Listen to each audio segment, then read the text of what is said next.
This is Eric Rutan of Cannibal Corpse. You are listening to the Scars and Guitars podcast with Andrew McKay Smith.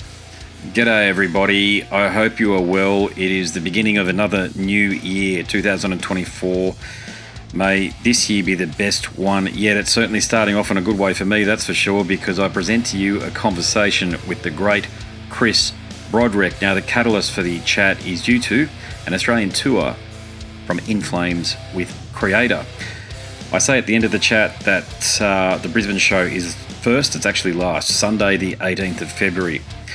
The bands will be touring or playing in Brisbane, but there are other dates across Australia, and I'll put them in the episode description. Now, throughout this conversation here, of course, we talk a little bit about the tour, but there's so much more to dive into with a player as revered as Chris. I talk about his entry, or I ask questions, and Chris Julie answers questions regards to his tenure in Flames. How did that come about? What it's like to play Jesper's songs, his thoughts on Warrel Dane, and of course, there's a lot of chat about Megadeth. This is a good one. All right, so here he is, the great Chris Broderick. There he is. Yeah, gotcha, mate. Yeah, it's interesting because sometimes Zoom will kick it off with muting you, and sometimes it won't. So, yeah. No, I'm hearing you. I've been doing this long enough now to be able to write a fairly lengthy blog entry on the amount of issues that can occur with Zoom. Although I've got to say, it's a lot more stable than the Skype days. Do you remember them? Yeah, actually, the funny thing is I still use Skype quite a bit for some of my students. Lessons, yeah.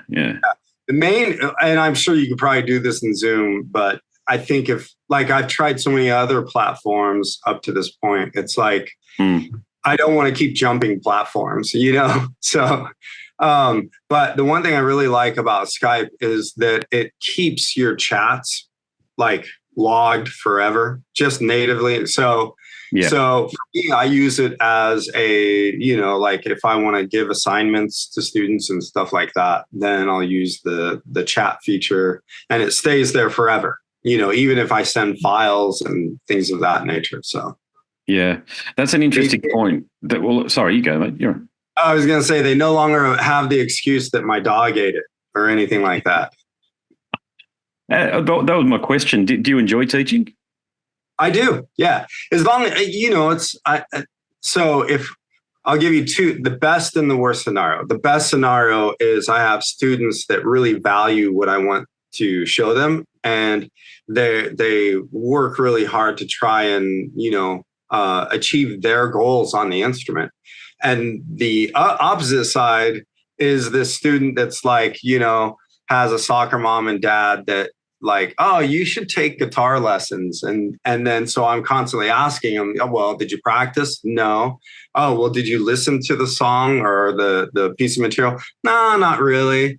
Well, what would you like to work on? I don't know, So those are the two opposite sides. So I'm in a fortunate position that, like, these days, most of the people that seek me out for lessons, they, it could be at any level, but they want to learn the guitar, Yeah, I think there's a perception out there that if you get someone as good as you teaching a student from a parent's perspective, that they're going to learn via osmosis. Right. Just in the mere presence of the individual. Yeah, there's no getting around personal motivation. Like, there's no better component to improvement than that. Yeah, exactly. Yeah. So how do you fit everything in then? Because you do tour a lot. I get that. And you've got these shows that are coming up with Creator. Of course, you're in Flames these days. So how do you fit everything in? Well, so on the teaching side of things, I'm just very fortunate. My students are very generous, and they let me escape, go tour, play Rockstar for, a month and a half or so. And then they're like, all right, we got to get you back, Yeah. But it's really like I've always tried to set my life up so that I can afford to do these things that I want. And I've been fortunate in that direction. Before I taught, I used to do jobs where I could either take the time off, or I didn't care about the job enough to keep it if going on tour. You know what I mean? So I get that. Yeah. Have you toured with Millie before? I'm sorry? Have you toured with Millie and the guys in Creator before? I haven't. No. And I'm really looking forward to it because, they've been hard at it for a long time as well. And I think it's a good pairing. Yeah. And I'm excited to bring it down to Australia as well, Yeah. Well, you've toured Australia a few times. I've seen you when you were in Megadeth. So how do you think, how do we rate compared to the rest of the world from an audience perspective? Oh, sleepers, every last one of you, I'm just kidding. No, actually, it's always been really surprising, especially this last time when we were playing Knotfest, when In Flames was playing Knotfest. It was amazing to see the amount of crowd participation. And so, I think that's why we're coming back so quickly is because we saw that kind of energy in the crowd and we knew we had to get back to Australia. And quite honestly, I'm sure you guys already know this. Australia is not the easiest place to get to for foreigners because of the amount of travel time and the logistics involved in getting all your gear there and all of that. But we definitely saw it and it's worth it, so we need to make sure we're there a lot. With regards to your role in Flames, you're a tenured band member these days. Am I correct in saying that? Yes. Yeah. Yeah. Yep. So do you have a lot to do with the songwriting then? Not yet. So for Foregone, Björn and Anders wrote the entire CD. And then they had kind of us three Americans at the time, Bryce, Tanner, and myself, come in and kind of sprinkle little, our influence over the top of the songs, the way Bryce would play a bass line, the way Tanner would play his drums and my guitar solos, definitely have their own sound to them. And they were more than open to the idea of, hey, be yourselves. We want you to express yourself on this and give us more kind of thing. So, we are starting to look at the next CD, if you want to call it that, or a collection of songs, and it's really exciting to see where things are going. I think so far, everybody should be really happy, especially if they like Foregone. Like, I think Foregone was it was like the sign that pointed to where I think In Flames is going. So. Yeah, it brought great elements of the past into the present, I've got to say, compared to what previous albums, the last 20 years or so, to be honest, have been indifferent in some ways for the band. But I think the band is coming back into a bit of a purple patch, to be honest with you. And look, on that note, I've spoken to all of the guys in the Halo Effect. So I had a good chat with Nicholas in July of 2022. And believe me, he just did not want to talk about his status in Flames at all. Because at the time, there was no information out there. Now it's all been clarified. But did you come on board as a session member, or was there a view to you joining as a full-time member? No, it was definitely on a fill-in type of spot. It was basically well, I can't speak for them because I didn't speak to them directly, but I got a rather panicked sounding call from a friend of their management at the time being like, hey, In Flames needs a fill-in guitarist, and can you be ready in 3 days? And so I was talking to their management, by that evening, and I probably, I was like, I need a set list. I need some songs, if this is going to happen. So it was so quick, and then just jumping in, I tried to do it as easily as possible. I grabbed some 6 strings and just tried to learn the songs the way I saw them played by Björn and obviously Nicholas and the other players, So, but then as things progressed, and there was some talks about me becoming a more permanent member. Then it slowly morphed, and the one thing that I will tell you about In Flames, that probably anybody will tell you about In Flames, is it's almost like things just kind of happen, but nothing is ever said. Yeah. It's like somehow we make the tour, even though there's very little information going around about how it's going to happen, and so that's basically what happened to me joining In Flames. It was a gradual kind of like, oh, well, what do you think about playing in Flames? Kind of little tidbits and stuff like that. So. Yeah, well, without pissing in your pocket, I don't think they could have got anybody better apart from, it'd be you or Jeff would be the two guys, Jeff Loomis. I appreciate that. And even to be considered in the league of Loomis is amazing because he's a monster player and, he's a good friend. So. Well, look, as the bloke who has to play Jesper's songs, where do you rate his chops and leads? I think, well, I've always, you have to understand that I toured with In Flames with Jesper in the band as well. And so, I kind of feel a personal connection to him at the same time. And I've always seen In Flames as a band that has the chops, but doesn't ever need to flaunt them. Sorry. Yeah. I'm not sure if you heard that or not, but I gotcha. Yeah, sorry, I'm on call with my job. You see, and okay, I've forgotten to turn off bloody Teams, so I'll do that now. Apologies, I'll quit it. Here we go. No worries. Yeah, I don't want to get you fired, But no, yeah. So I've always seen In Flames as a band that has the chops, but never felt they needed to flaunt it. And I feel the same way about Jesper.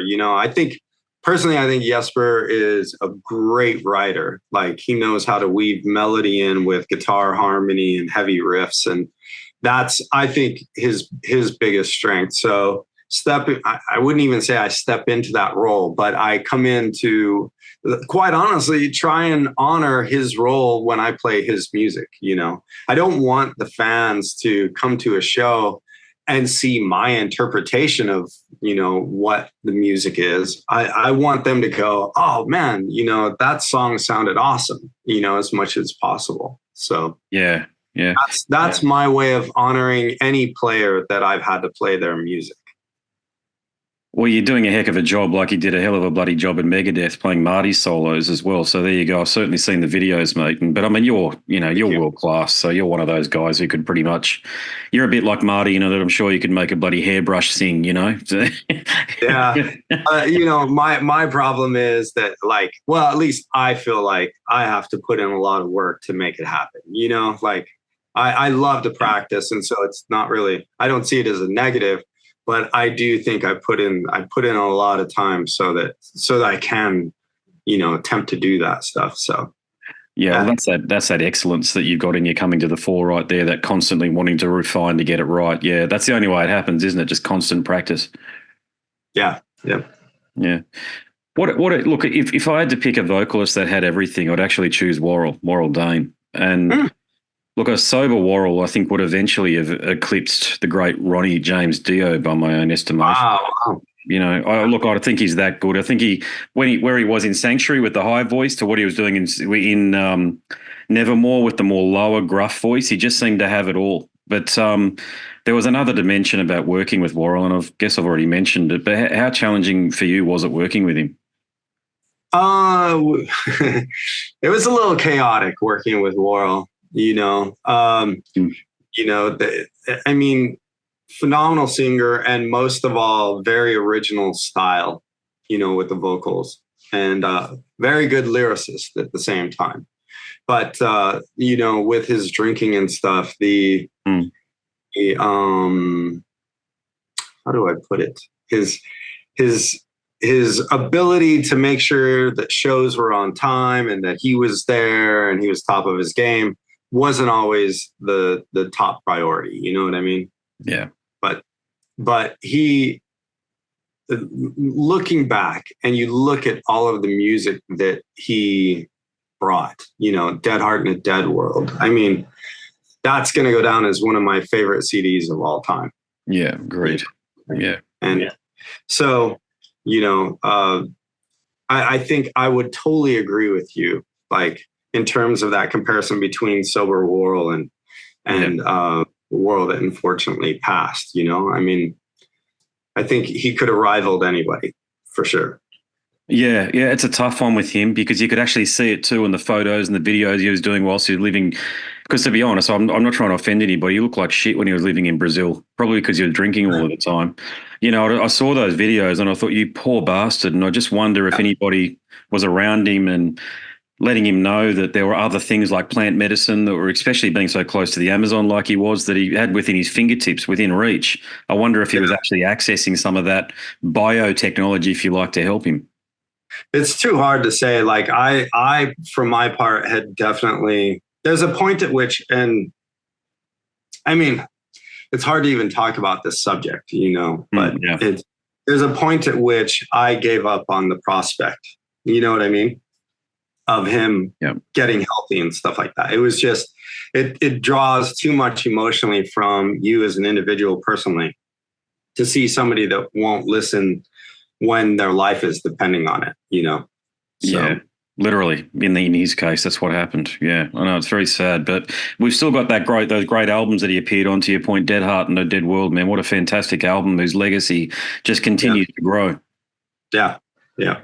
And I mean, I love every Nevermore CD for different reasons, like this Godless Endeavor. I think Jeff just comes out as a monster player on that album. And, Dreaming Neon Black is like so dark. It's like a kind of dark that I don't even think I could create, No, you're not wrong. So, and it seemed to come from nowhere, didn't it? Dreaming Neon Black back in 96 or whatever it was. It just was like, wow, here it is. Yeah.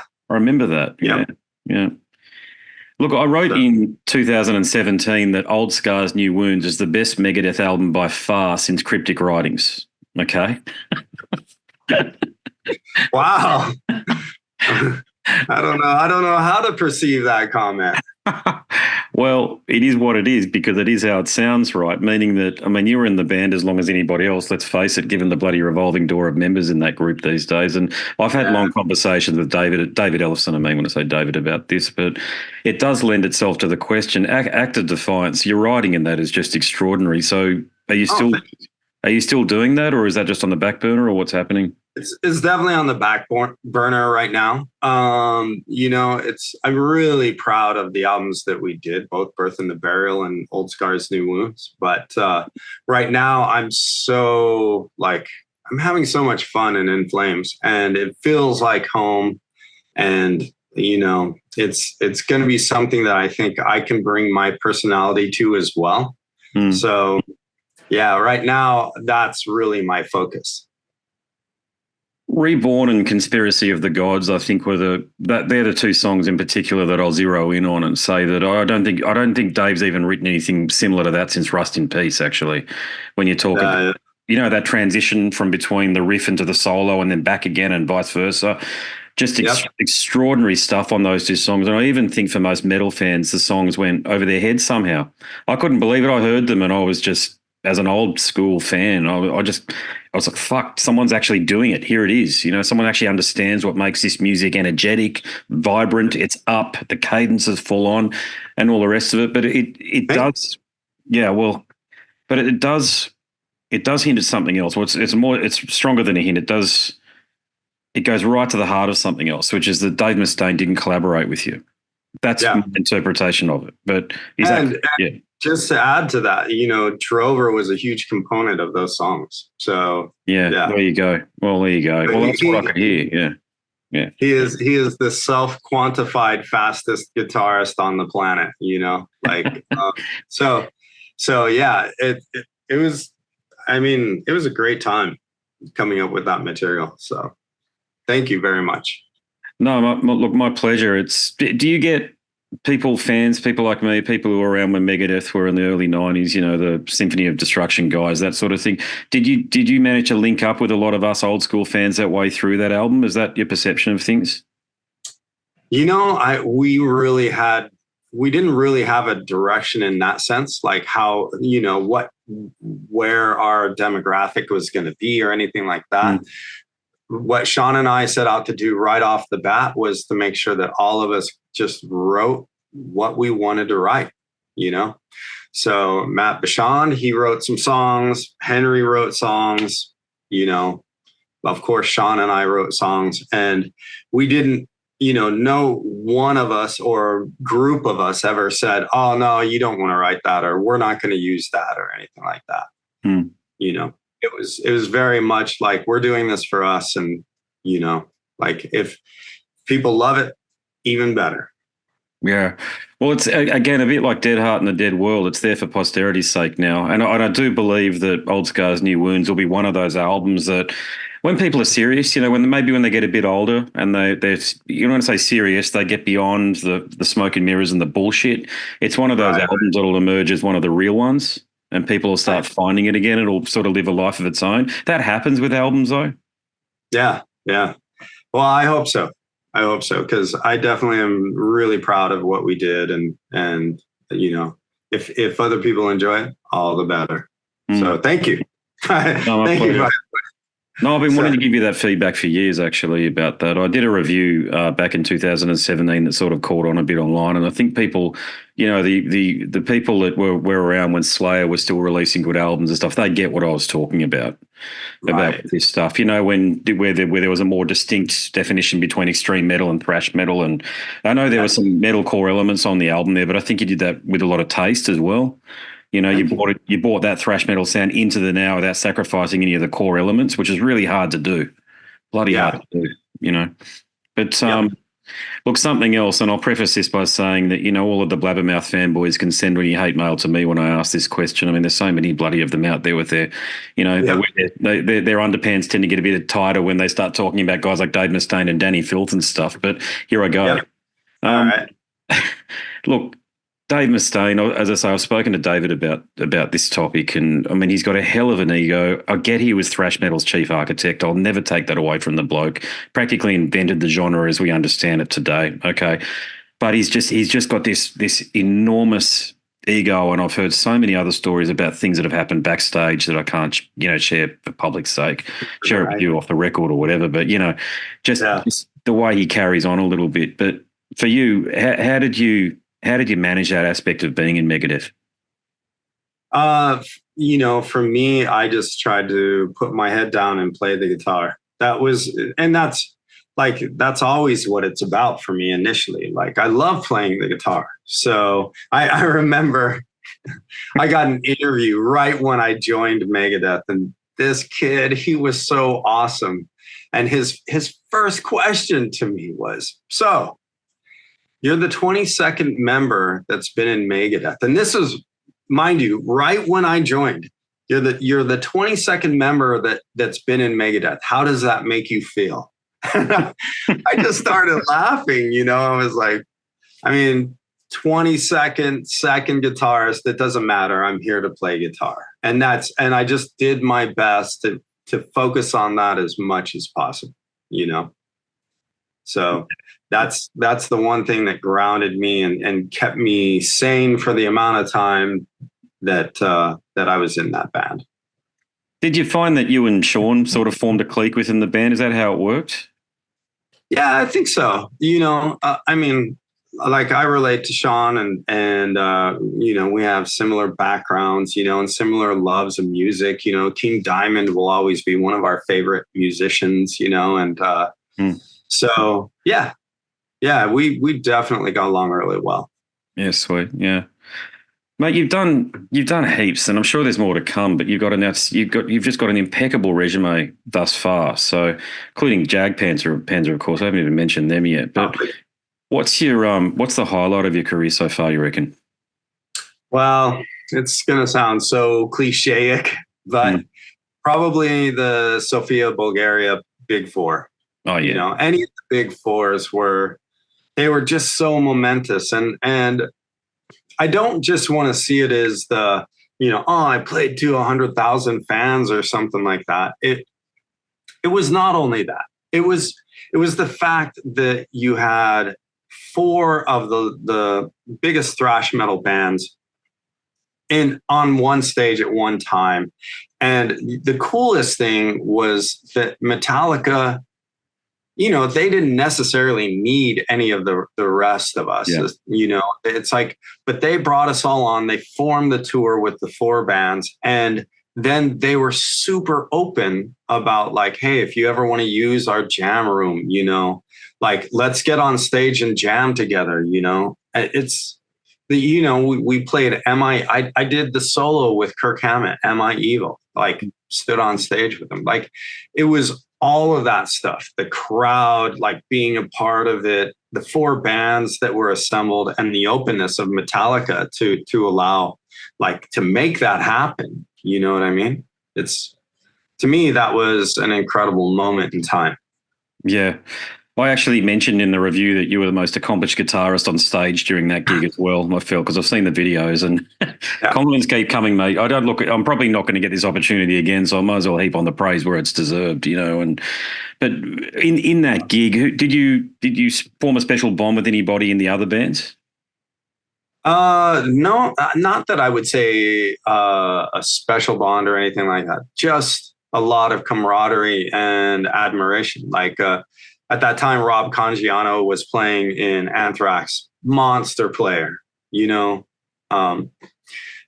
I've known Kerry King through different jams and stuff that I'd done. So to see what he gets up on stage and does is pretty amazing too. Even though he's not like the consummate shredder or anything like that, he gets up and he brings his own level of thrash, to the event. And Kirk Hammett, like, people, it seems like either people love him or hate him. And I love him because he does what he does. And I've seen him live enough times to know he pulls off the old stuff. He pulls off the new stuff.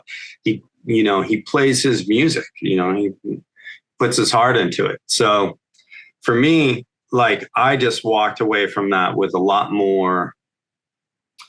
less critique and a lot more admiration. Like, it's easier almost if you're in your room or hanging out playing guitar and you look at another guitarist and you go, oh, I could play that, or whatever. Yeah. It's a different thing when you're up on stage and you got to do it repeatedly, night after night after night. There's so many different variables that happen. So for me, I've got respect for any band that, at any level, especially just getting started, that will get their asses in a van, go from show to show, play to a few people, and put it out there every night. Having that kind of dedication. Yeah, so, they're definitely doing it for the fans now, aren't they? Yeah. Exactly. So that's what I walked away with from that. That's why it's one of the highlights so far of my career. Look, I'm sure I'm right in saying this. I think if you put on a scale all of heavy metal and then Metallica on the other side, maybe minus Iron Maiden, they'd be about even. Metallica are just that big at the moment. They're just an entire industry. Yeah. It's like it's us against Metallica. No. I think I think they've done a really good job. Like, and I think at the same time, I don't know that they're that worried about being at that spot either. No, I don't think they've had to work that hard for it, meaning these days. When you got albums like Ride the Lightning and Master of Puppets, that's pretty much what their career is built on the back of. And then, of course, they had the enormous success with the Black Album. But Black Album happened because of the ascendancy that they built off the back of those two, maybe 3 albums and Justice for All. But, yeah, you raise another interesting point I should mention about Kirk. I think the perception of Kirk is that he's an excellent guitarist for Metallica, but just not a great guitarist in general, and probably won't go down as one of the greats for that reason, because there's very samey. Whereas when I listen to you or Jesper or what have you, there's a lot of inventiveness there, and that's what. But you're a musician, you get what I'm talking about. It's for the fans are a different thing from the musicians. The musicians tend to go for invention. Right. Yeah, but I would say, what? Like, if I were Kirk right now, I would be like, I play for me, and whatever the guitar, like, I mean, actually, me saying this, I play the guitar for me, I'm glad that people like what I do. But at the end of the day, like, I have to be happy, picking up the instrument, I can't pick it up for any other reason. So, yeah, I'm sure he would say the same. Yeah, you're not wrong. He doesn't do interviews. It's unfortunate. He does a couple, but nothing around the music and the band. I don't know why that is, but he'll do things about his horror festival or the horror thing that he's got going on. But Not a lot of other, put it this way, I think I might have seen one. It's a bit like Blackie Lawless, like they're this thing up in the ether somewhere and you're like, wow. And then occasionally something comes in your inbox and you're like, you've almost got to not bid for the interview, but you've got to send your EPK through and you've really got to put your best foot forward, and then you don't hear anything back and you think, oh, fuck, excuse my language, but next time maybe. Yeah. Well, I don't know what to say to that, but they're at a level that I guess they're like, interviews. I don't need to do an interview, maybe. But who knows? Hey, this is my second last question for you. What's the biggest gig you've knocked back? What do you mean knocked back? Clarify that term for me.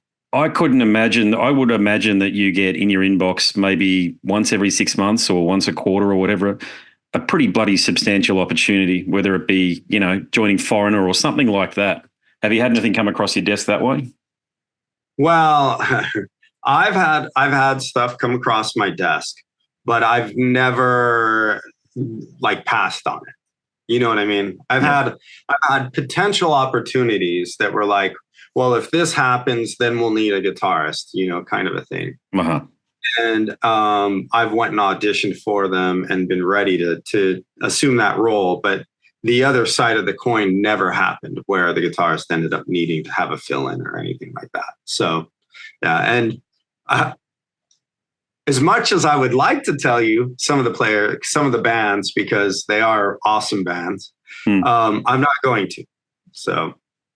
No, that's fair enough. You keep inside baseball. I understand that. It's some say, yeah. Wait, this is my final question for you. Put it in the biography. So when's it coming out? Oh, I don't know. That'll be a ways. I'm hoping to live a really long life. So we'll put that in another 20 years. Yeah, please do that, because we are getting to an age. Here's a fear that I have, okay? You're at the peak of the industry. You're right at the front of it, but with heavy metal. I think heavy metal is going to be okay because it's underground again. And the networks are now established. So you've got great touring agencies, and management is a lot tighter and a lot more honest, I suppose, is the way to describe it these days. And certainly the stories that I've heard in the past, it's a lot harder to bullshit musicians these days. But rock music in particular is now going underground. Mm-hmm. Okay, so we're not seeing, apart from Greta Van Fleet, which I think a lot of rock fans could give less of a shit about, I couldn't name a big rock band that's come out in the last, say, 20 years. I'm talking about a band that made an impact, played, I don't know, over here we have rugby league, so play halftime rugby league, state of origin shows, that sort of thing. Right. There just hasn't been one that comes out. So you're really part of that, the forefront of what potentially will be the last of the big bands to come through that have a global impact in the way that you remember it, playing on these huge stages at Bulgaria and stuff. So these stories that you've got, when you move on to the next journey, whenever that might be, and the great gig in the sky or what have you, a lot of those stories will go with you unless you have a biography out there. And that's Well, I just appreciate that you consider my stories valuable enough to give out there. So, yeah, I will definitely think about that, but in the future. Well, I write them, you see, so that's one of the reasons that I mentioned it. Yeah, I'm writing a particular black metal guitarist book at the moment who certainly saw it all in Norway, actually. So we're sort of in the Gen, I guess you call it Gen 2 or Gen 3 in the turn of the century, 1995, that sort of thing. So to turn of the century. So there's so many wonderful stories out there. I just hate for them not to be told. That's one of the reasons I'm doing it. Cool. Yeah. Well, I appreciate it. And maybe, who knows, I'll be writing or reading your book soon enough.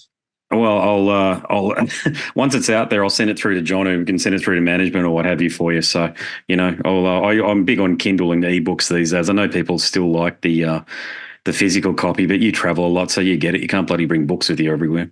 Yeah. I still remember I was pissed at my manager because we had been touring overseas in Europe, and he came out for the last couple of shows, and he lives here in LA where I live. And he brought me this probably 5-pound book, and it's a great book. It's on Eddie Van Halen and his tone and everything. But at any rate, I was just like, You really? Like at the end of the tour, you're going to fly out from LA and give me a 5-pound book for my luggage that I can barely get home right now as we speak. You got to actually carry it onto the plane with you, haven't you? You can't put it in your bag. You actually got to carry it on with you. It's like, so it bypasses all of the weighing and all the rest of it. Yep. Yeah. But at any rate, yeah. So sometimes I'll actually pick a book up, but yeah, I definitely like digital media for its portability. So, you could, with Kindle Unlimited these days, there's almost, when I say there's no excuse, there's the quality of the books sometimes leaves a bit to be desired, especially in our rock and metal universe. There's a lot of fan written stuff out there about, there's even one with a groupie who wrote her story and stuff. And look, it's not really well written. The stories, they're okay, but you've got to be invested in that person. And that's the key point. With somebody like you, fans are invested, so they're interested in turning the next page to see what happens. And there's just not enough of them out there at the moment. There's some big ones. I get that Vinnie Paul. Did Vinnie Paul have a book? Or Rex certainly had one. There's a couple out there, but not Max has got one. Max Campbell, Rob Halford's got one. KK's got one, I think. KK Downing, that is. There's a few out there, but maybe there's probably about a dozen of the, you know what I mean, like hard rock, extreme metal, heavy metal guys. Yeah. With your stories, man. And there's so many great stories. Yeah. But it's funny to me, like, I know if I were writing a book, it would be much more about all of the hard times, the trials, the tribulations that I went through to get to where I am, as opposed to the best concerts I ever had or anything like that. To me, it's funny how the hard times are the ones that you almost kind of remember the most fondly, because you knew you made it out of that. Like you made it beyond that moment, and you didn't say, well, this isn't for me. I'm just going to play my guitar in my room, kind of a thing. Like, so it's an interesting prospect at any rate. Yeah. Yeah, that's why I get the sense your book would be worth reading, because as someone who writes these things, mate, most of what I've written has never been released because the person wants to rewrite it based on all of these positive things that happen in their life. And I said, it's boring, mate. Nobody wants to know when you fell in love, mate. They want to know when you got your heart broken and how you recovered. That's the story, because there's two key words with writing books, biographies: tension and conflict. And you've got to have an equal amount of both, with occasional payoffs. You always got to have the payoffs. That's the gig, like yourself, your Bulgaria gig, that sort of thing, and joining Megadeth in the first instance, joining In Flames or what have you. But, the page turners are like what you mentioned about Warrel and this sort of stuff. That's what people want to read about, man. And I know that, because that's when you look at the books that do really well, like Rex's book or Max Cavalera's book, that's all they're full of. Just conflict, how they got over them. Yep. So there you go. Yeah. All right, man. Thank you very much. But I will see you in probably about a month. That long? Okay. Yeah. So it's middle of February, I think you're here, aren't you? Like, I think I checked it just. Is it that late? Hang on. I guess first.